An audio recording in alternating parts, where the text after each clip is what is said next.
Today we're looking at the Blackrock SP 500 ETF, IVV, listed on the New York Stock Exchange. We'll look at how much dividend income it provides each year, dividend yield, payment frequency, total performance, and the management fee.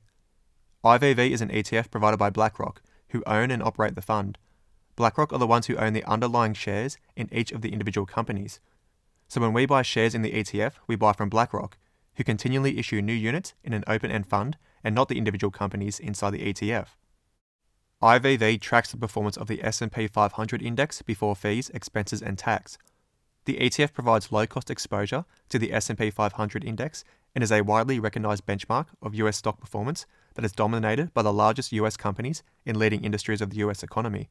This ETF suits buy and hold investors primarily seeking long-term capital growth with some dividend income. It pays distributions, which are dividends from the ETF, 4 times a year with a yield of 1.37%. which would equate to $1,370 of dividend income for every $100,000 invested. It has a management expense ratio of 0.03% per year, so for every $100,000 invested, it will cost $30 per year in fees, and this is automatically subtracted from the ETF unit price, so you won't actually see any fees being taken out of your brokerage account. Since IVV tracks the US markets, it is concentrated towards technology companies.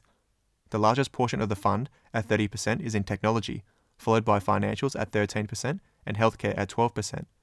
Materials, utilities, and real estate companies make up the smallest percentage of the fund, under 3% each.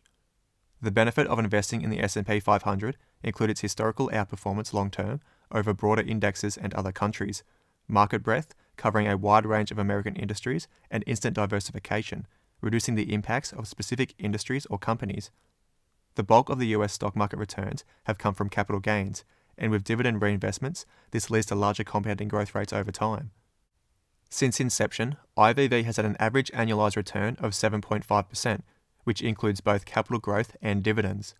Past performance is no guarantee of future performance, but it's a good sign of improving business fundamentals, continually driving each individual stock higher within the ETF. With dividends reinvested, the cumulative returns become much better.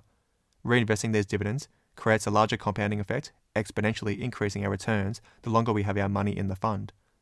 This is the approach I take investing for the very long term using ETFs, to one day live off the investment portfolio as passive income through dividends or selling down small parts of the position.